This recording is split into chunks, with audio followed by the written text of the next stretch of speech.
Vamos seguir então? Seguindo o nosso esquema de perguntas. Eu não sei até quando esse esquema vai perdurar.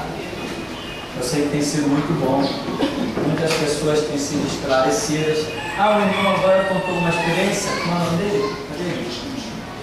Lá do Ceará, que estava no Ceará? Sim. Qual é o nome do irmão dela? Jorge. Estava contando que lá no Ceará, comentando tal, papo de crente e tal, e alguém lá, poxa, pastor, manda um abraço para o pastor Pirani. Quer dizer, estou conhecido lá na Caatinga, no sertão nordestino. Estou conhecido por lá. A gente tem que fazer a obra, mesmo? Tem que fazer a obra. Gente dizendo, como testemunho, gente dizendo que se levantou, que acordou, que tal, por causa de um CD que recebeu, uma mensagem.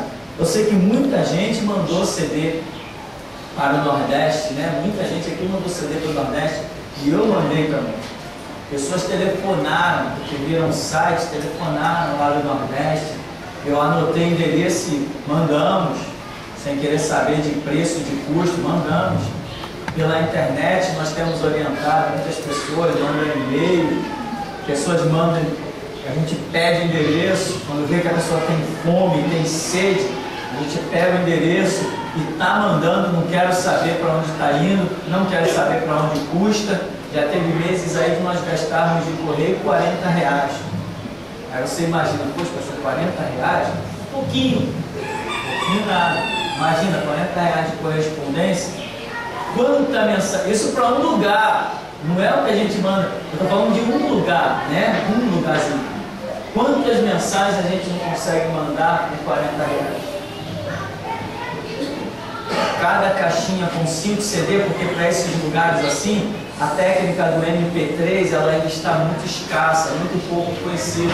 Aí nós temos que mandar em wave, quer dizer, é cada CD com praticamente uma mensagem. Então numa caixinha cabe 5 CDs. E desses CDs aí sai mais ou menos a 5, 6 reais, 7. Essa faixa mais ou menos 6 reais, 50, 7 reais. Imagina nós mandarmos R$40. Quantas caixinhas de CD a gente manda? Tudo para o Nordeste que eu estou falando. Então, nós não temos medido esforço e não temos trabalhado visando dinheiro.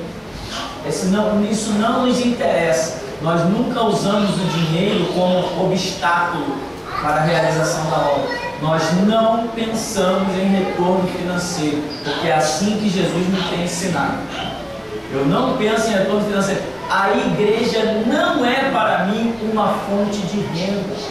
Os CDs, os DVDs a R$1,50 que você leva, irmão, eu nunca nem vi a cor disso aí. Da maneira que você contribui aí, esse dinheiro ele simplesmente serve para repor os CDs, DVDs, capa, etiqueta, e estamos fazendo a obra.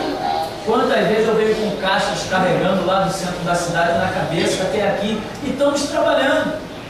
Entende? E o resultado é esse. Nós encontramos pessoas que têm acordado em todo o globo terrestre. E se nós não estivéssemos fazendo a obra, realmente, como Deus quer, Ele não teria nos aberto os canais que tem. Então, nós continuamos orando e endereço da Argentina, lá vai correspondência. Pedido da África, lá vai correspondência. Pastor, quanto é? Você já está vendo que a pessoa tem dificuldade? Não é nada não, toma. Entende?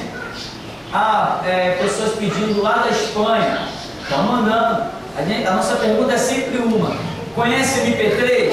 CD MP3 tem técnica para reproduzir? Tem, beleza, então é maravilha. Em 5 CDs a gente manda 80 mensagens, 100 mensagens em 5 CDs.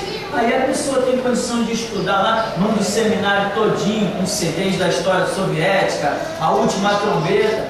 Tudo isso custa dinheiro, mas nós não estamos aqui para isso, para dar. Não é para isso que a igreja foi implantada? Então, nós não pensamos em retorno financeiro, não trabalhamos com essa visão. Nós pensamos em contribuir para o reino de Deus e nunca usar o dinheiro como barreira. Quem quer ser obreiro da seara de Jesus não pode usar o dinheiro como barreira, né? Que nem tem por aí. Ah, estou vendendo um livro, estou vendendo um CD, é X. Quem pode, leva. Quem não pode, não leva. Não, isso não está correto. Reino de Deus não pode ser assim. E graças a Deus nós temos essa visão, que até aqui nos tem ajudado sim. Alguém tem alguma pergunta aí?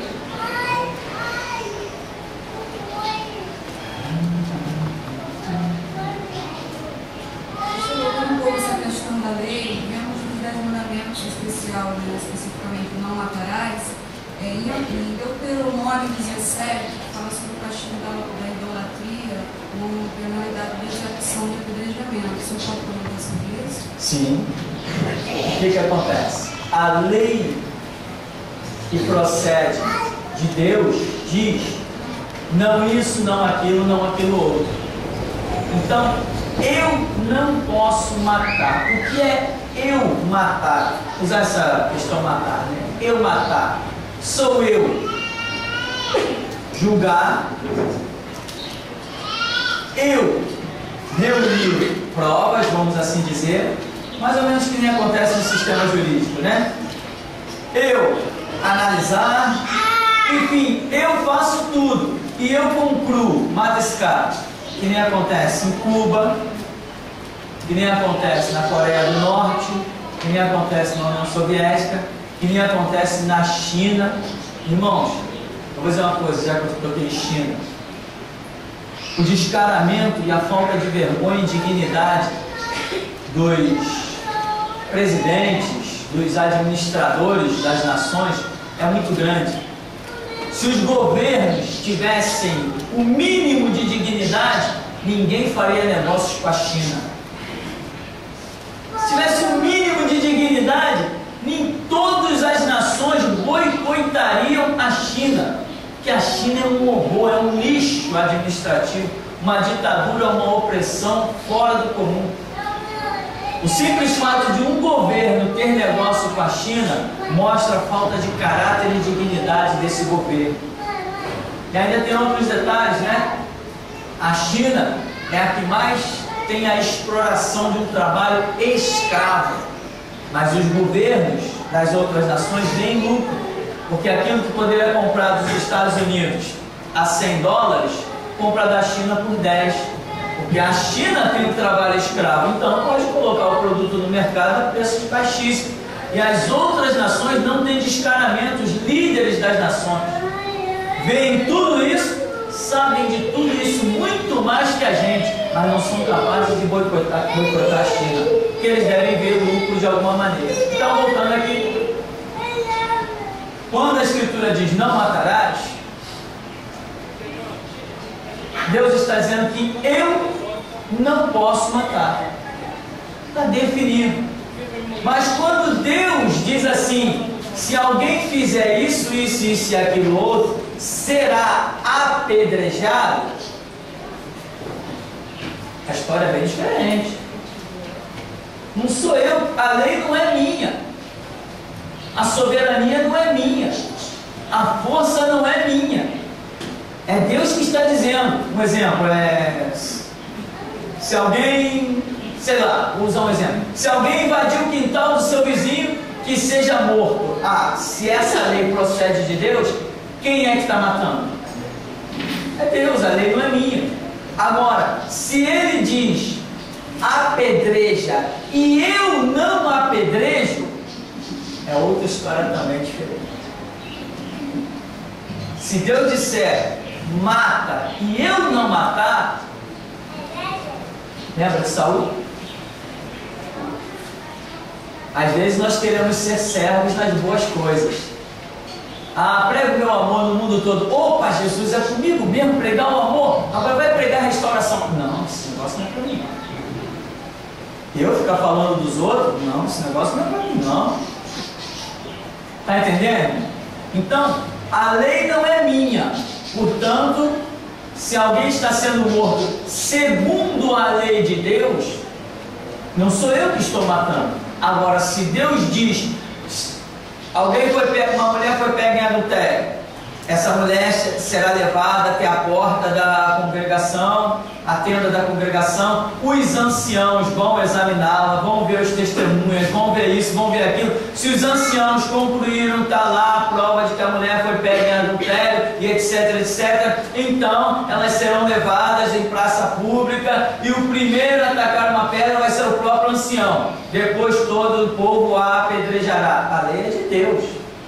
E o ancião, o sacerdote ali, ele está cumprindo a ordem de Deus. E ai dele se não cumprir.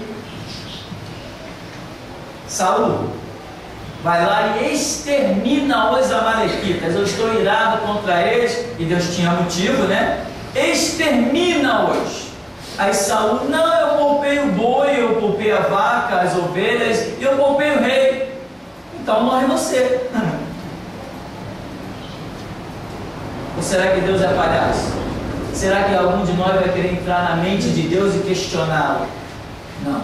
Ordens de Deus são ordens de Deus. Se Ele diz mata, mata. Se Ele diz morre, morre. Então, Deus diz, não matarás. Mas se Ele me diz, mata, opa, não sou eu não quero nem matar. Mas Ele disse, mata, eu tenho que matar. Estou cumprindo ordens. Tem vários episódios aí na Escritura que seriam semelhantes a isso, né? Eu tenho certeza que pela sua memória está passando um monte de história. Então, por exemplo, você pode não querer falar alguma coisa para alguém. Você pode, fulano tomou um caminho lá, é problema de cada um toma o seu caminho. Eu estou na minha. Mas aí Deus vem e te chama e diz assim, Jonas, vai a Nínive. Não, mas eu não quero ir. Não, mas que tu vai. Entende?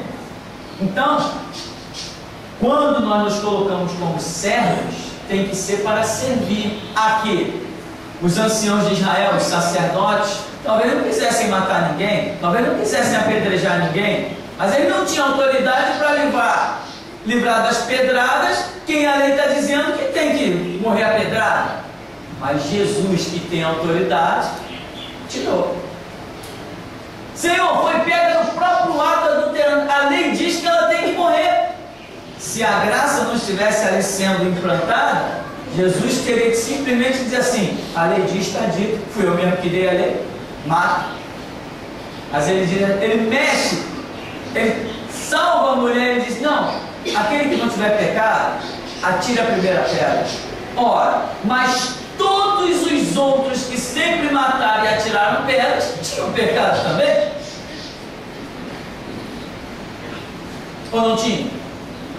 Desde os primeiros apedrejamentos na história da nação de Israel, todos aqueles que apedrejaram também não tinham pecado?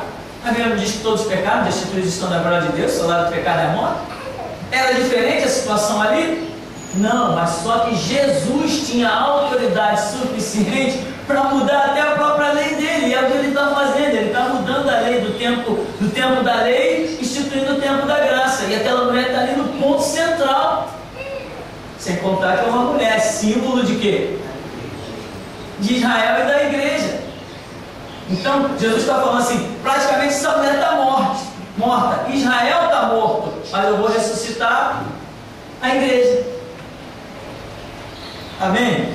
Então, eu não posso matar, mas Deus pode me mandar matar. Saul, Davi, Elias. Você viu Elias na história matando alguém? Não, mas quando chegou a hora dos profetas de Baal, não escapou ninguém, foi logo 450 de uma vez.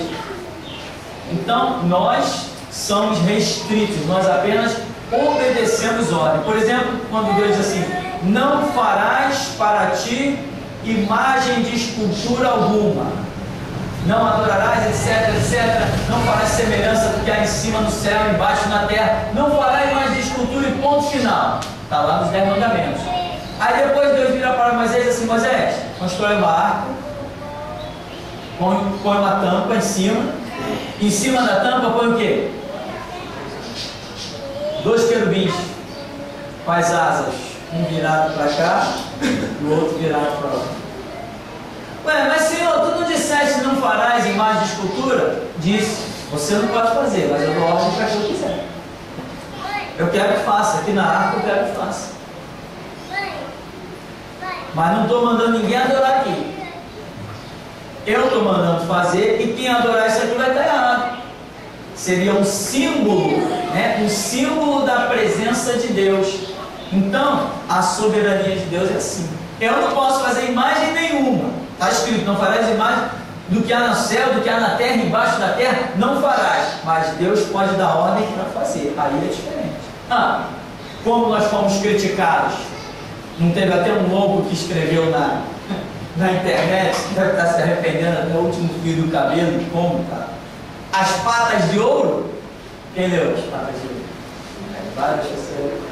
Por quê? Porque o símbolo da nossa igreja agora são duas mãos algemadas. Eu poderia fazer isso? Eu não poderia fazer. Eu não poderia nem sonhar em fazer uma coisa dessa. Depois da prisão, aí Deus falou assim: agora a igreja tem um símbolo. O símbolo que eu percorri durante 10 anos, eu queria um símbolo para a igreja. Percorri esse símbolo durante 10 anos. Fiz rascunho, orei. Senhor, tu podes regalar um símbolo para a igreja? E foi 10 anos de oração, buscando o que me apresentaram de desenho. O que me apresentaram disse que nada, o Espírito Santo não confirmava nada. Eu tinha uma pilha de papel desenhado guardado. Até que um dia eu falei assim: não, eu vou jogar isso tudo fora. Joguei tudo fora, porque se o Senhor tiver um símbolo para revelar para a igreja, Ele vai revelar. Depois de 10 anos, quando já estávamos aqui, o Espírito de Deus nos deu a graça. Agora a igreja tem um símbolo, são as mãos algemadas. Então, tem gente criticando: a igreja tem idolatria. Tem mesmo? Entra aqui e vê se tem idolatria. Põe à prova o Deus desse idólatra aqui. Faz um desafio com esse idólatra aqui. Vamos fazer um desafio perante Deus ou perante o inferno com esse idólatra aqui. Então, eu não posso fazer, mas Deus pode me ordenar a fazer. Moisés construiu uma arca. Coitado dele, seria fulminado. Mas Deus disse: constrói. E tem mais, ainda põe enfeite, 2 querubins em cima dela. E como Israel lamenta ter perdido aquela arca. Amém? Temos pergunta ainda aí? Rápido, obreiro.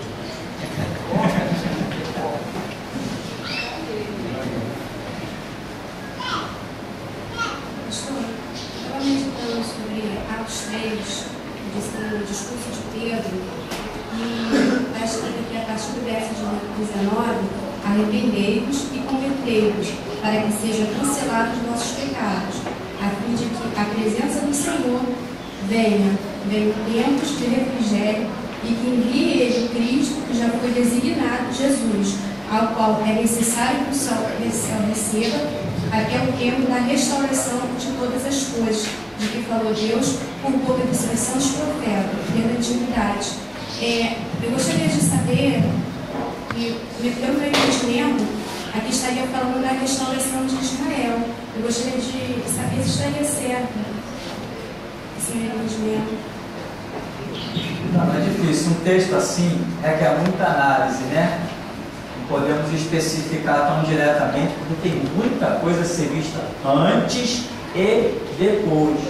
Então, Pedro está pregando normalmente dentro da visão que lhe foi passada por Jesus Cristo. Numa situação ali de Atos 3, tão conhecida, ele diz: varões, o que faremos, e etc, etc, aquele papo que antecede ali Atos 2, e ele diz: cada um de vós se arrependa, seja batizado. É o que ele entende, é exclusivamente o que ele entende. Cada um de vós seja batizado, arrependei-vos, para que venham os tempos de refrigério. Uma visão normal e instantânea que ele tem de uma situação. Paulo, por exemplo, mais para frente, o que Paulo faz? Paulo chega ao ponto de dizer assim: eu não batizei ninguém não, eu batizei o fulano, o beltrano, o ciclano, e se mais alguém eu batizei, eu nem lembro, porque Jesus não me mandou para batizar, Ele me mandou para evangelizar. Paulo tinha o ministério de evangelismo, porque o ministério dele era aos gentios, né? Paulo, vou te enviar para os gentios de longe, sai de Jerusalém.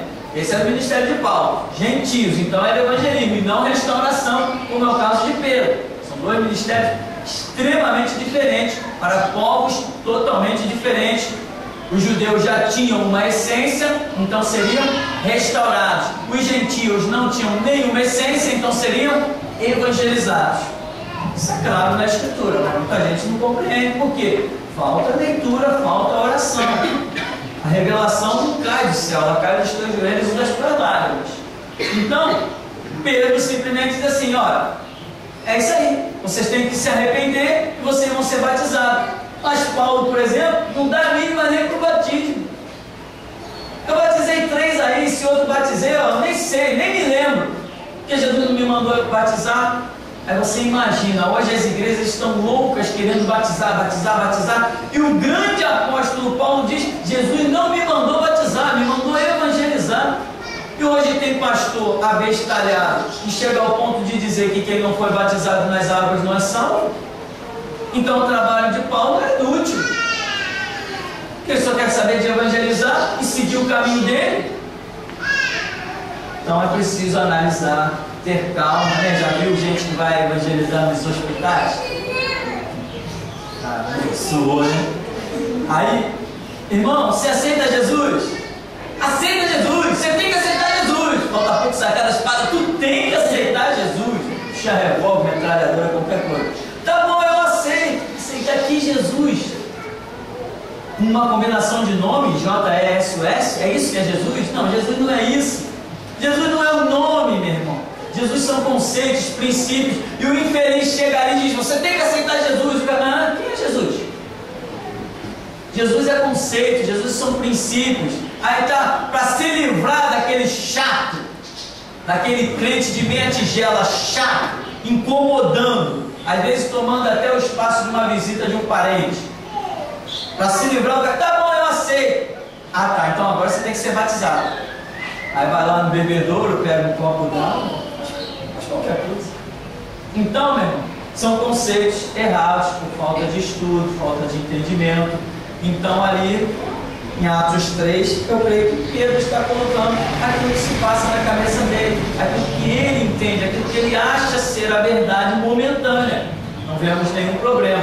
E o ministério de Pedro em si é a restauração da nação de Israel. Esse é o ministério de Pedro, a restauração da nação de Israel. Todo mundo foi disperso, mas os apóstolos judeus ficaram ali. Durante muito tempo ficaram ali. Quando completou-se o tempo de Israel para ouvir o Evangelho, aí sim, um foi para a África, Etiópia, Pedro foi para Roma, aí se dispersou, porque o tempo de Israel chegou ao fim. Mas enquanto Jesus tinha um plano ainda, estava dando oportunidades de Israel ser restaurado, o propósito primeiro era com eles.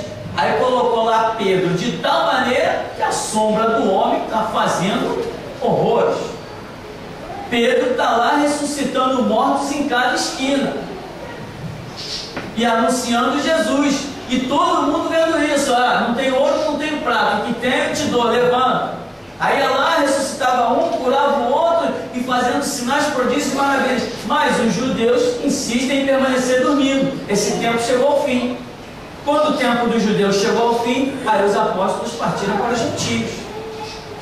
Então, hoje é a realidade. Restauração tem tempo determinado, eu digo, é tempo curto.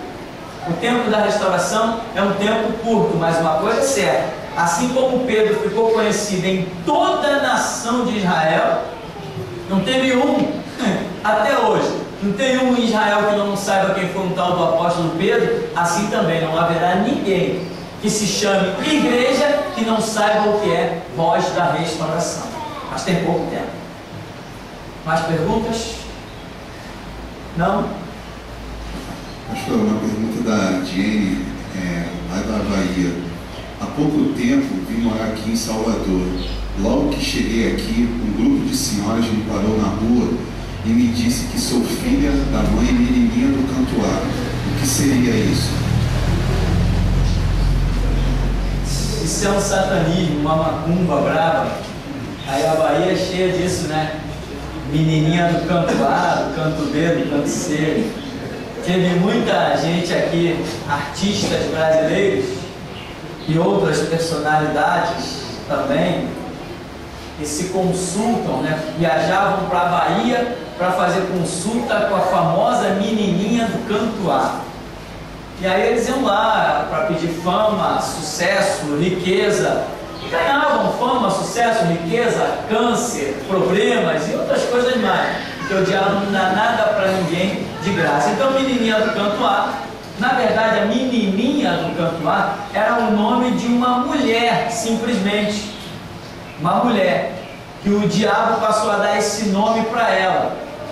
E depois começou uma entidade a se manifestar, dizendo ser a tal menininha do canto A, usando o nome da fama, né? Deve ter demônio por aí nos terreiros de macumba se dizendo chacrinha, garrincha. Quando o Roberto Carlos morrer, vai se dizer Roberto Carlos. Quando Pelé morrer, vai se dizer Pelé. Eles usam nomes que possam atrair o emocional do ser humano. Até que a pessoa se aprofunde, aí o diabo se apresenta mesmo, não, eu sou o diabo, sou o Lúcifer, o que tu quer comigo? Mas enquanto quer iludir a pessoa, ele vem com nomes bonitos, senão assusta, né? O diabo de chifre, ele assusta bastante. Então, a tal menininha do canto A, nada mais é que uma referência da macumba, da umbanda, quimbanda, candomblé, né? Eu tenho certeza que até tem pessoas aqui que já deram aula de satanismo que poderiam falar mais detalhadamente sobre isso. Então, resumindo, é só uma orientação para que a pessoa se aprofunde nas práticas malignas do espiritismo. Mais perguntas? Uma pergunta do Jackson. Pastor, com a colocação sobre ímpios, então eles não poderão receber a oportunidade de receber a pregação do Evangelho? Isso que você está fazendo não seria acepção de pessoas? Ou será que você também está predestinando os ímpios ao inferno, se os mesmos não poderão ter a oportunidade de saber do Senhor Jesus? Veja bem, existe um tempo.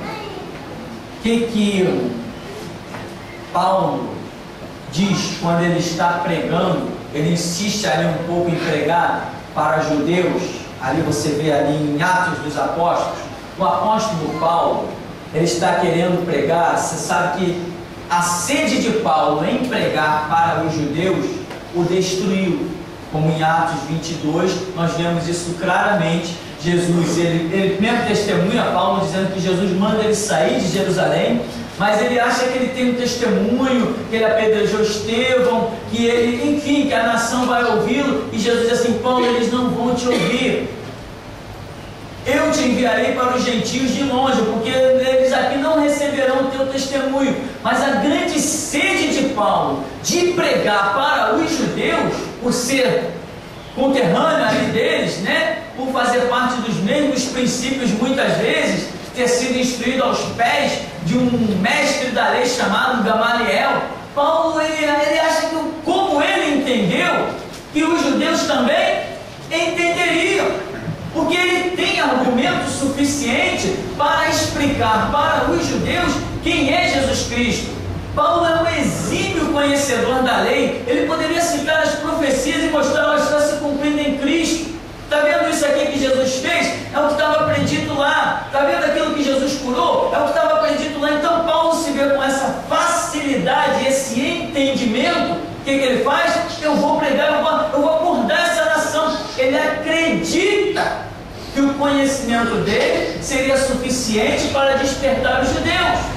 Como eu sei que se eu saísse a evangelizar no meio dessa cidade, eu tacaria fogo nela. Mas Jesus não me autorizou a abrir a boca nem uma vírgula sobre evangelização. Então eu tenho que ficar na minha. Mas Senhor, eu poderia dar uma de Paulo. Senhor, se eu pregar para aquele traficante ali, com essa unção que o Senhor me deu, com esse conhecimento, ele vai largar a arma dele na hora. Não, não vai. Mas ele vai morrer. Isso é problema teu? Ele vai para o inferno. Eu tenho com isso. Eu tenho que andar porque Deus me mandou andar. tenho que andar no que Deus me mandou andar. E tem gente que não é capaz de entender isso. Paulo não entendeu. Aí chega uma hora que Paulo está pregando, aí começa uma contenda com ele, ameaçam de apedrejá-lo e uma série de coisas. Ele diz assim: olha, eu sacudo a poeira dos meus pés.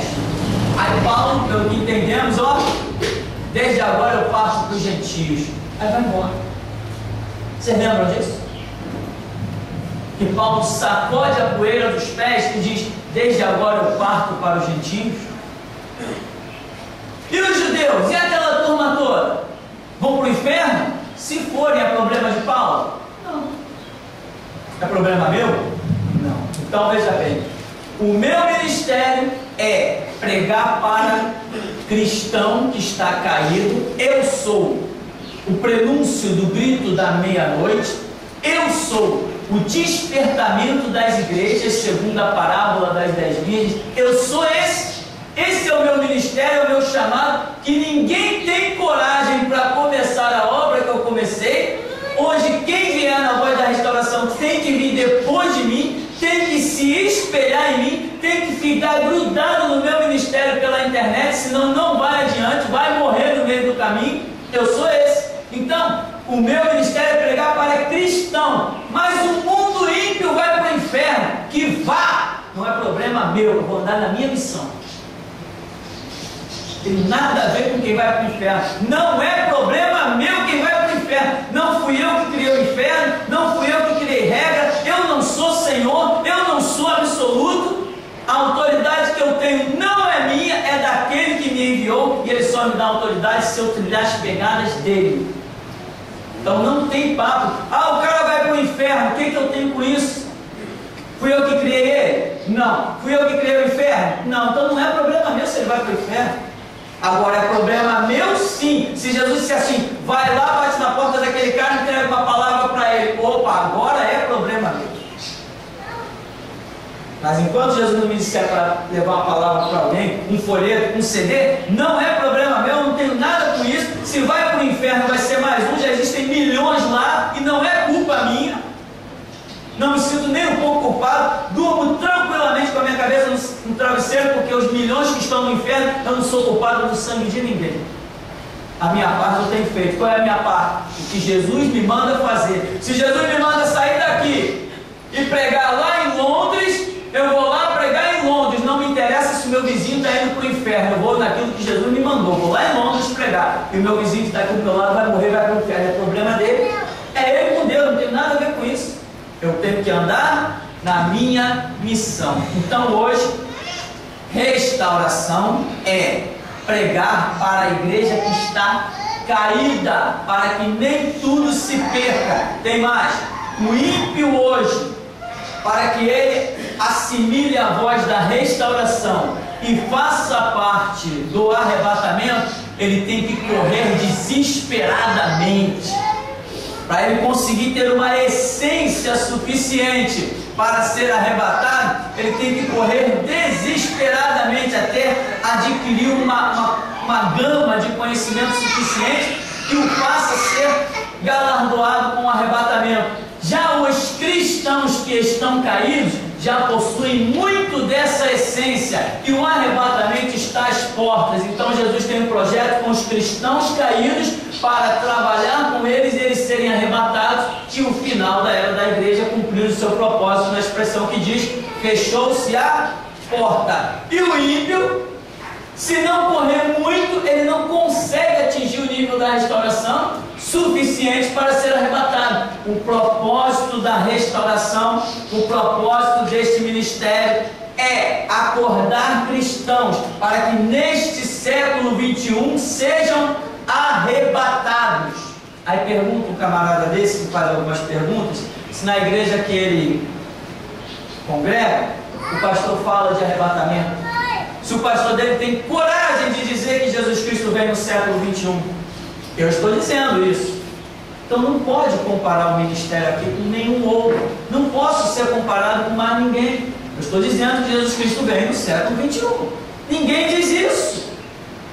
Então, meu irmão, o chamado é esse: restauração da igreja. E o ímpio, não é problema meu. Se ele quiser vir na rede que eu joguei para a igreja, que venha.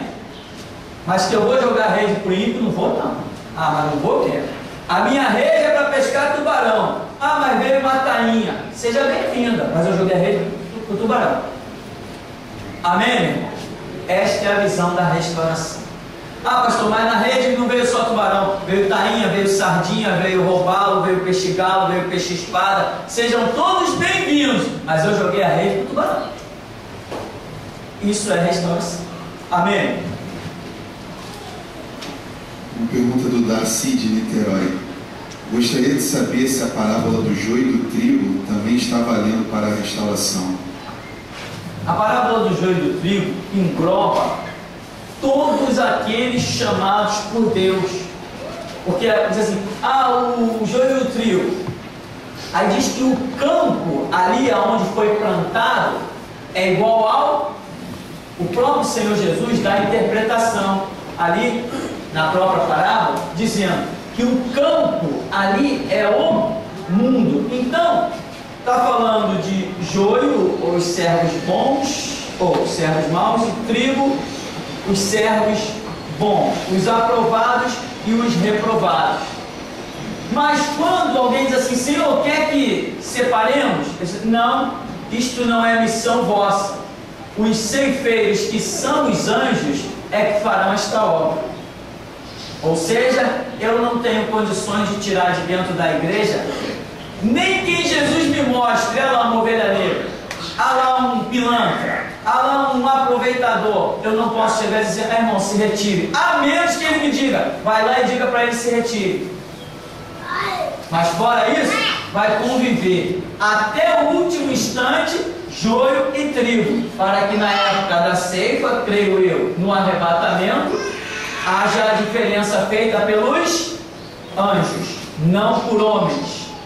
Isso será feito pelos anjos, que são ministradores a respeito dos que hão de herdar a vida eterna. Então, o campo é o mundo, ou seja, a igreja está aí no mundo.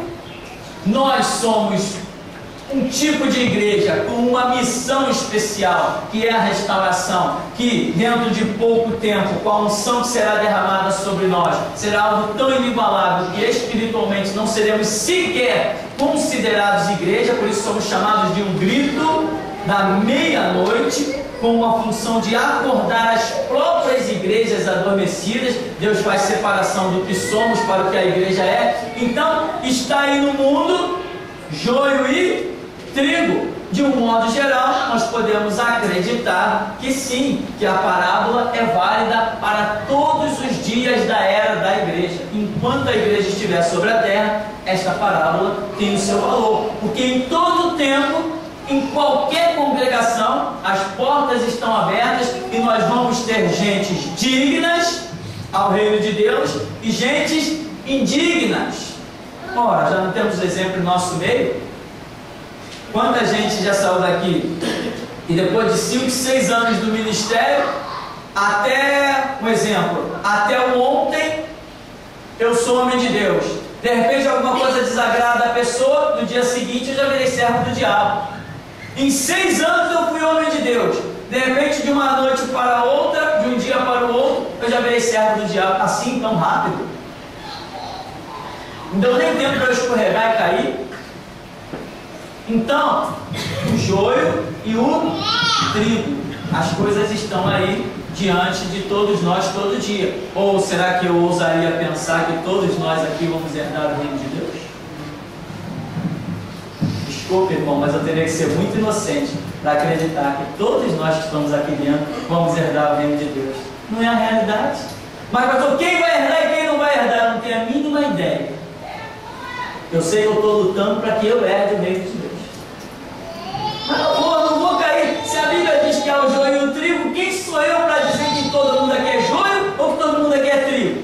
Mas uma coisa eu sei. Pode anotar, irmão, que daqui a um ano, 2 anos, você vai procurar alguém do seu lado e não vai achar.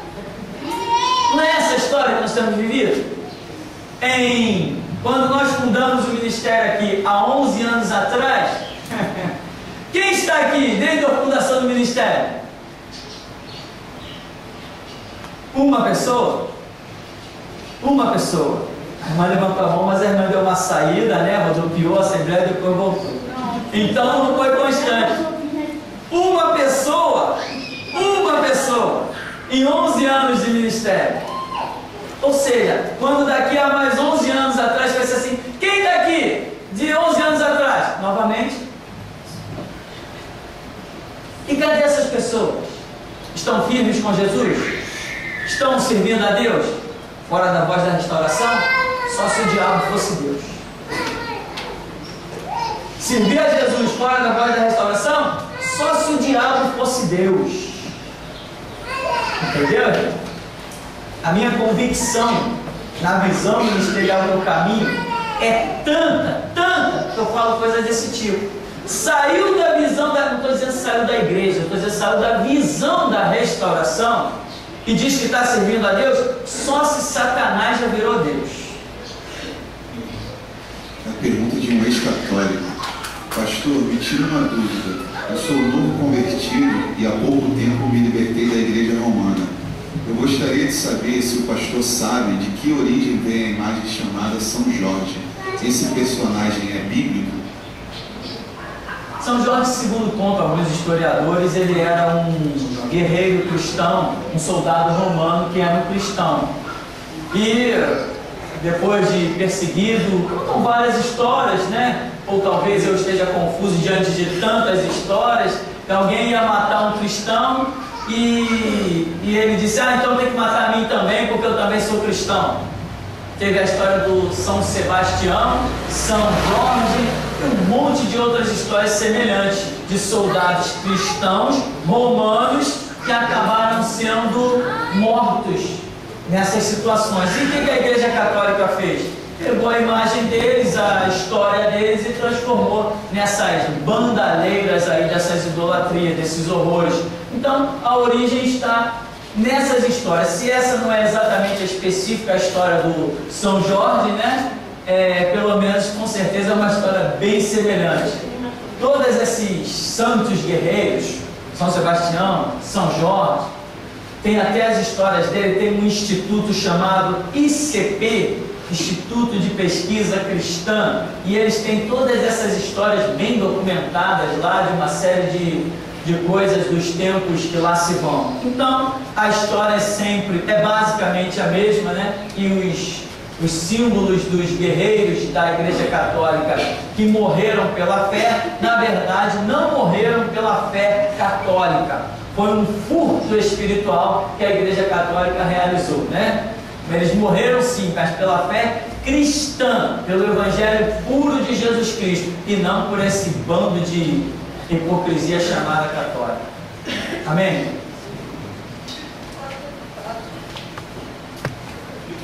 Uma pergunta da Renata. Pastor Pirani, eu tenho entendimento de que o Senhor recebeu de Deus esse ministério, e a tua voz é a voz da restauração, pela autoridade que te foi concedida.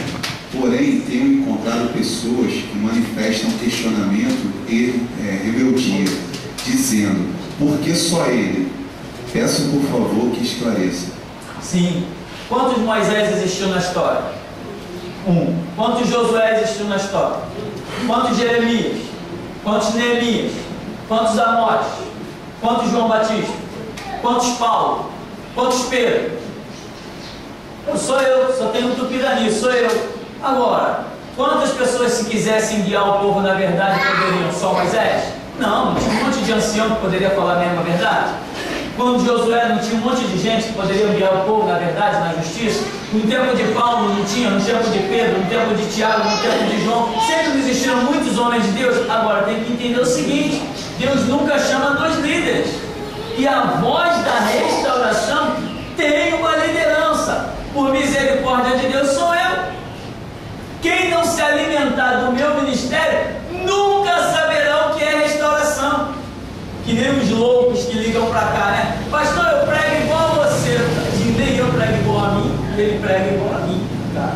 Pastor, eu falo a verdade que nem você. Teve um da Deus é Amor que ligou para cá. Não, porque eu falo igual o pastor. O meu ministério é igual ao do pastor. Eu falei, é mesmo? Estou crescendo, Deus é Amor. Tá bom, vou mandar um presente presente para ele. Mandamos o testemunho do Adão de Campos, aquele que diz que foi para o inferno, aonde eu vou parando o testemunho e vou dando a explicação das mentiras espalhafatosas daquele servo do diabo chamado Adão de Campos.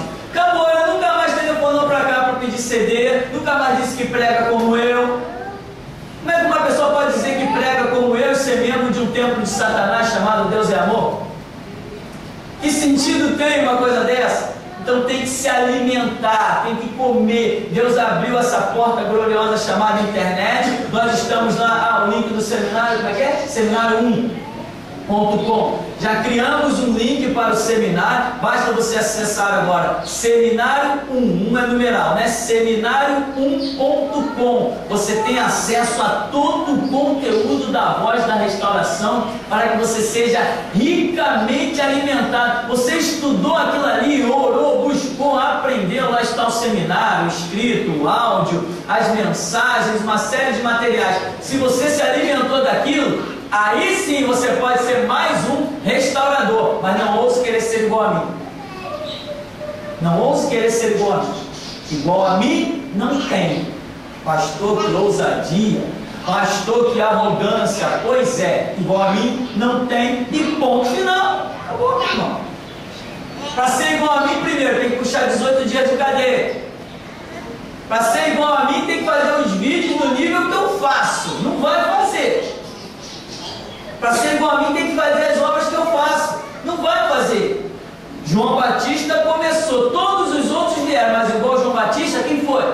Não, dos nascidos de mulher, tem ninguém igual a João Batista, muito menos maior. Então nós temos que entender, existe o chamado de Deus para cada homem. A Bíblia diz que Elias era homem, sujeito às mesmas paixões, era um homem comum, como qualquer outro, mas orou e caiu fogo do céu. Então nós temos que entender isso. Tem o chamado, todos nós podemos realizar grandes obras, mas cada um no seu ministério. Eu não tenho irmão gêmeo, só o signo que é. Mas não tenho sósia, né? E nem diga, eu prego igual o pastor. Não, você prega o que você recebeu de Deus. E eu prego o que eu recebi de Deus. Cada um anda na sua fé que alcançou, cada um anda no seu ministério, ninguém é igual a ninguém, porque Deus nunca levantou 2 Moisés, nem 2 Elias, amém? Nem 2 Pedro, nem 2 João, era sempre um, porque Deus tem chamado com cada um, e Ele não precisa de 2, para que Ele vai chamar 2? Não, se esse aqui, de repente, vai que alguém prende esse, aí eu já tenho outro que contar. Não, isso é loucura. Os planos de Deus não podem ser frustrados. Pastor, quando ao batismo, o senhor falou sobre a salvação. No Atos dos Apóstolos diz que aquele que crê e for batizado será salvo? Diz nos Atos dos Apóstolos. E no Evangelho de Jesus diz. Por acaso, no Evangelho de Jesus, em Marcos, no capítulo 16, né? Há uma expressão que diz: quem crer e for batizado, igual a salvo. Aí, está vendo? Tem que ser batizado. Não. Longe de mim usar uma passagem bíblica como uma doutrina. Isso para mim se chamaria uma verdadeira loucura. Não vou nem entrar em detalhe do que diz os Atos dos Apóstolos, porque disse lá, eu já tenho que confrontar com a Bíblia. Então já estou indo para um texto que está dentro dos Evangelhos. Mas não podemos esquecer que nos Evangelhos existem coisas chamadas interpolação, ou seja, é quando os apóstolos estavam fazendo as narrativas do Evangelho, colocaram opiniões deles em meio às narrativas. Isso é muito fácil de detectar. E um que infelizmente é o pivô de colocar essas interpolações, ou seja, opiniões suas próprias sobre o texto, o expert nisso é João. Quando chegar lá, eu vou conversar com ele e falar os problemas que ele causou. João faz isso o tempo todo, porque Jesus fez isso e isso, porque significava isso, aquilo e aquilo outro, não significava nada daquilo que João está dizendo. Mas para o mundo que ele está vivendo, ele coloca a opinião dele. Aí João vai, e Jesus foi para tal lugar, porque era isso,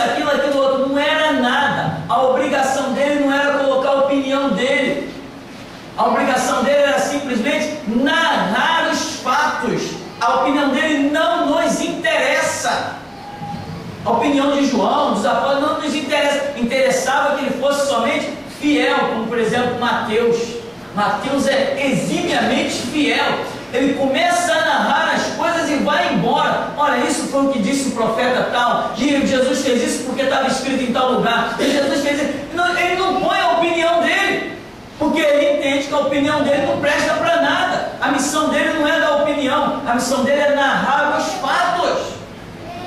Mas João não, João peca nisso. Ele enche o evangelho de João de opiniões dele, como se ele fosse alguma coisa, como se a opinião dele interessasse, e não interessa, nem naquela época, nem agora.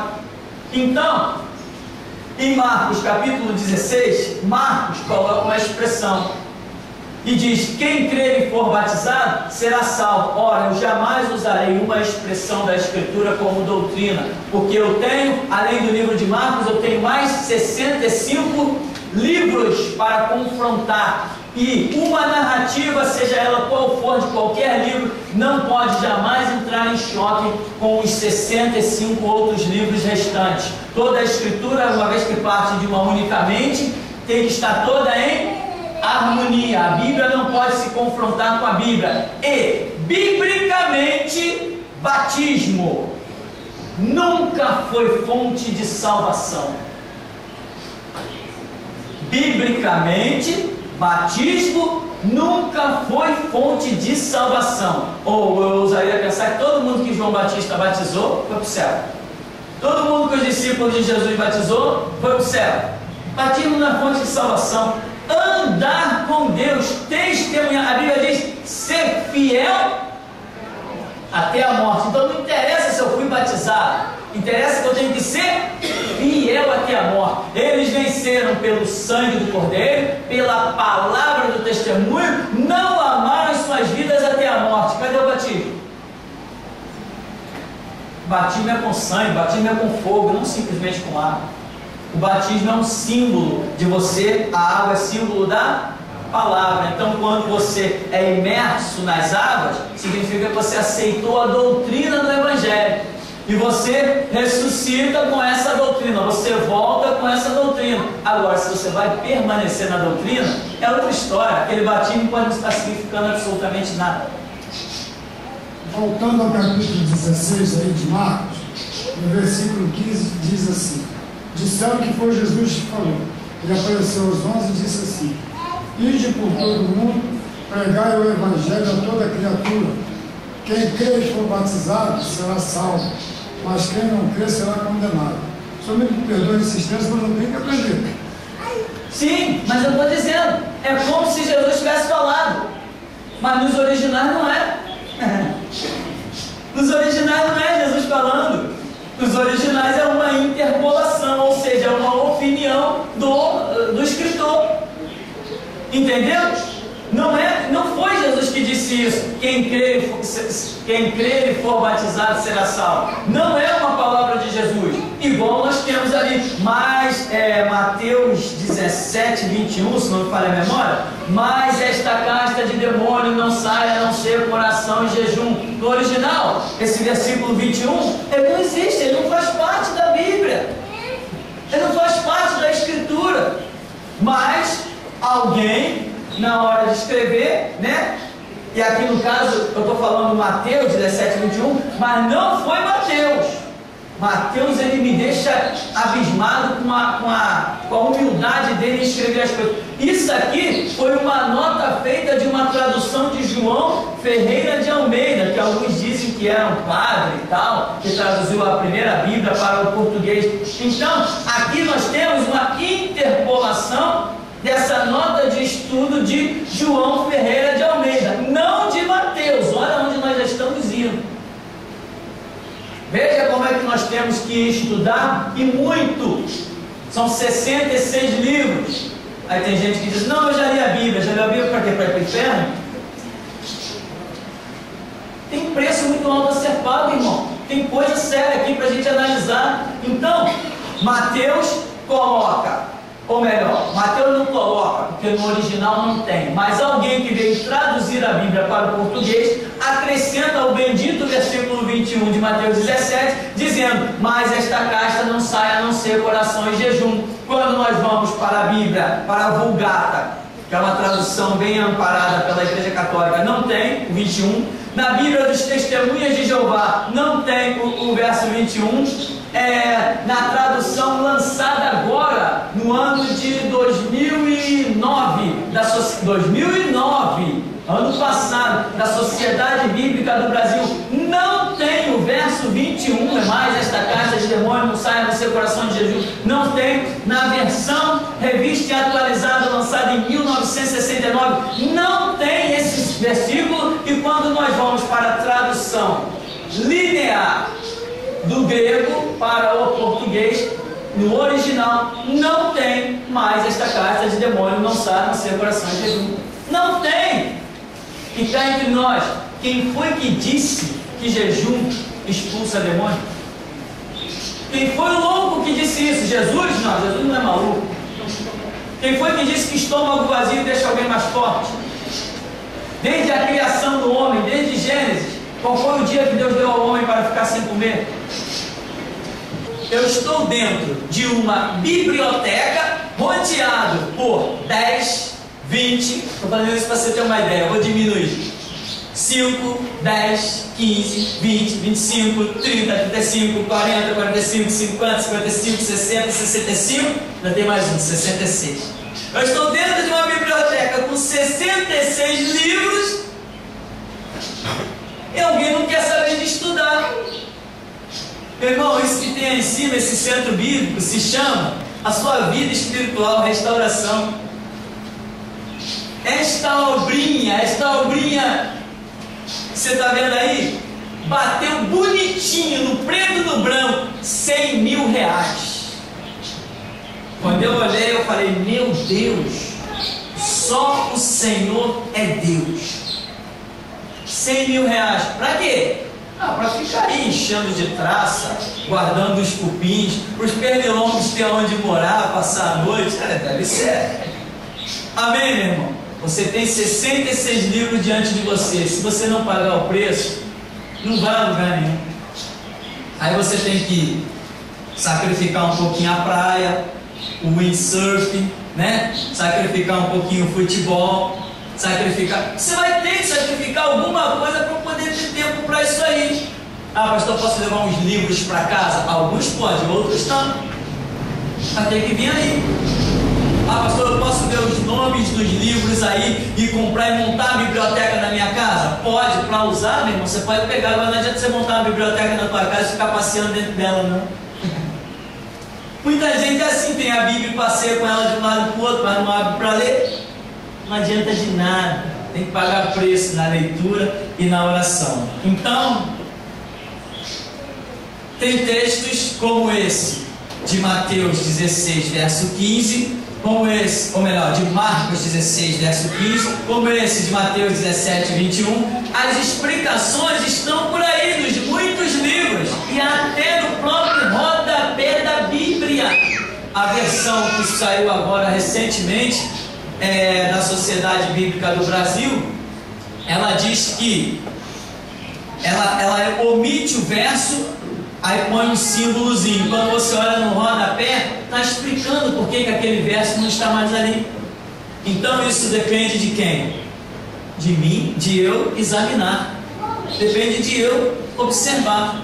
Só depende de mim, depende de Deus. Amém? Pastor, eu vou insistir. No versículo 17 diz assim: estes sinais seguirão os que creem. Em meu nome expulsarão demônios, falarão nova língua, tal. Esses sinais que ele quer dizer é a pregação do Evangelho e o batismo, certo? Não foi Jesus que falou isso aí, não?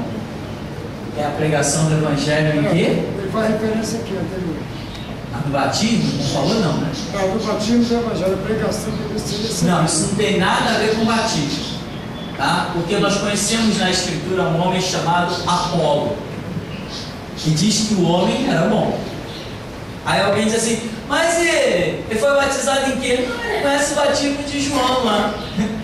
Nem foi batizado em nenhuma igreja. Ele foi batizado no tempo que João estava pregando. É que ele foi batizado. Mas era eloquente, convencia todo mundo e depois chamaram ele para explicar ele mais alguns detalhes. O homem era bom.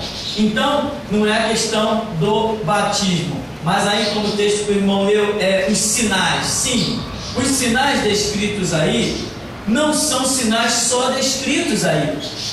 São sinais que nós vemos na vida dos apóstolos, são sinais que nós vemos na vida, na história da igreja, na história da doutrina do evangelho. São sinais que nós vemos. Profetizar, ora, a Bíblia já diz que Saul entrou no rancho dos profetas e profetizou. Então, são sinais que não estão exclusivamente em um determinado ponto. Porque se tivesse somente nesse determinado ponto, eu teria que examinar com muito mais cuidado, para chegar à conclusão se realmente aquilo ali teria sido dito ou não por Jesus. Diferente dos outros textos já mencionados, que não fazem parte de um contexto geral da Escritura, e quando eu vou hoje, nós temos acesso aos originais, às cópias originais. Quando vamos para essas cópias originais, que estão sendo aí vendidas a 40, 50, 60 reais na Sociedade Bíblica do Brasil, em várias livrarias. Quando vamos para lá e temos exemplares aí, nós vemos que aquilo não faz parte do original. Então, examinamos as doutrinas dessa forma. Um texto vira doutrina? Não, não vira doutrina. Nós temos que ver se ele vai entrar em confronto com os demais livros. Entrou em confronto? Opa, vou examinar mais um pouquinho para saber por que aquele texto que está em confronto com as Escrituras foi parar ali. Aí nós vemos as interpolações, ou seja, a opinião de escritores, e vemos notas de estudos como João Ferreira de Almeida. Amém? Só mais uma perguntinha para nós encerrarmos, irmão? Nosso tempo já venceu? Pastor, uma pergunta do Romulo. Ele diz assim: tem uns batistas aí com ministério que dizem ser reformadores. Não sei se o pastor já viu. E o que o pastor acha deles descerem a riba nos falsos, mas também pregam um monte de besteiras batistas como a predestinação, como aquele tal de Paul Walsh. O que acontece é o seguinte: algumas pessoas pregam contra A, B, C e D na intenção de se exaltar a si mesmo. Ainda há pouco eu estava assistindo na televisão, domingo passada noite, de manhã cedo liguei a TV, e lá estava um servo do diabo falando verdade. Um servo do diabo chamado Miguel Ângelo. Todo mundo sabe que é um servo do diabo, que prega predestinação e outras coisas mais. E ele estava falando verdade. Ele estava falando: tem falsos evangelhos por aí. Você não pode dar ouvidos a essas falsas vozes, mas porque ele está querendo se colocar como voz verdadeira. Então ele falou: você não pode dar ouvidos a uma voz que diz que a sua caneta ungida vai te fazer prosperar, o cimento, o pó do cimento vai te fazer prosperar. Então ele está falando uma verdade, mas ele também é falso.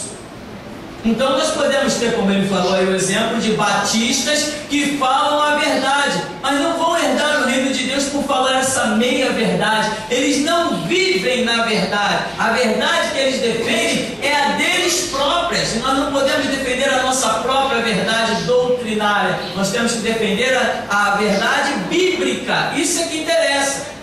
Então, quando alguém pergunta para mim assim: qual a doutrina da tua igreja? Bíblia. Não, mas quem vocês creem lá? Bíblia. Não, como é que é o comportamento? Bíblia. Como que as mulheres se vestem lá? Como a Bíblia. Como é que é o corte do cabelo? Como a Bíblia. Aí o camarada chega aqui e se escandaliza. Sai escandalizado.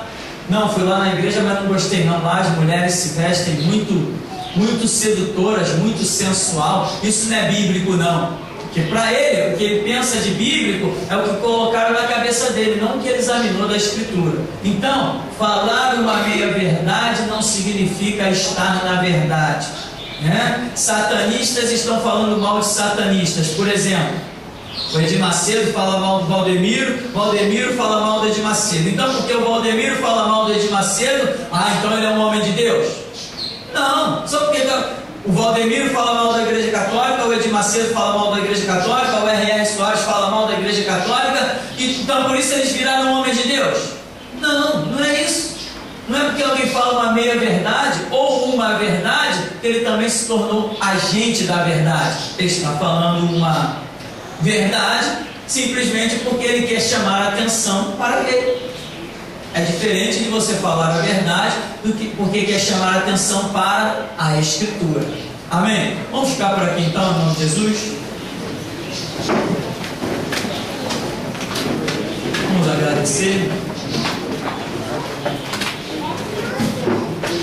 Amado Deus, Pai querido, nós te glorificamos por esta manhã em que o Senhor nos tem concedido vida, paz, saúde, nos tem concedido a prosperidade, Senhor, de podermos estar aqui com alegria. E como a Escritura diz, alegrei-me quando me disseram, vamos à casa do Senhor. Porque está escrito, Senhor, que vale mais um dia nos teus átrios que em outras partes 1000. Preferiria estar à porta da casa do meu Deus do que habitar nas tendas da impiedade. Senhor, a Escritura adverte que adianta o homem ganhar o mundo inteiro se perder a sua alma. Muitos aqui nesta manhã, Senhor, pode ter deixado os seus afazeres, pode ter deixado, ó Deus, a oferta de um salário maior, ó Deus, a conquista de bens nesta terra, para vir aqui se alimentar da Tua palavra, Senhor, para receber o toque do Teu Espírito. E nós sabemos, ó Deus, que o Senhor nos honrará, mas nós estamos aqui buscando ser obreiros aprovados, que não tem do que se envergonhar e que maneja bem a palavra da verdade, e podemos declarar confiantemente, Ebenezer, pois até aqui nos tem ajudado o Senhor. O Senhor tem quebrado o arco do inimigo, cortado as suas lanças, queimado os seus carros no fogo. O Senhor é Deus dos céus, é Deus na terra, é Deus que abre o entendimento, é Deus que reaviva a memória. O Senhor é o que faz nos guardar as Escrituras e dia a dia trazê-las como esperança, como forças renovadas, como vigor renovado. O Senhor é quem tem feito estas obras tremendas nas nossas vidas, Senhor. O Senhor é quem nos tem dado a confiança interior de desafiar as obras do mal, de denunciar os falsos, como o Senhor disse. Lobos devoradores entrarão no meio do rebanho, lobos devoradores se disfarçarão de ovelhas, mas Senhor, o Senhor disse, pelos frutos vocês vão identificá-los. Eles não podem se esconder de vocês, vocês vão identificá-los pelos frutos que eles produzem.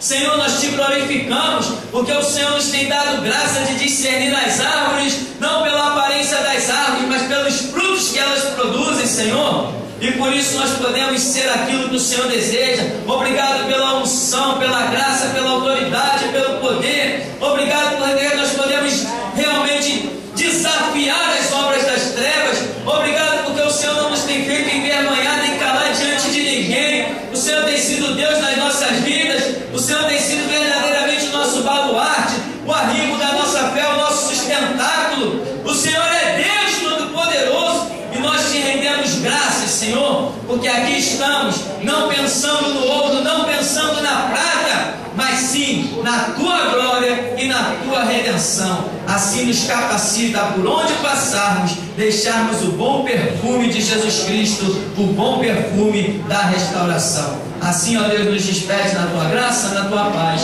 em nome de Jesus. Amém. Amém. Vamos em paz, em nome de Jesus.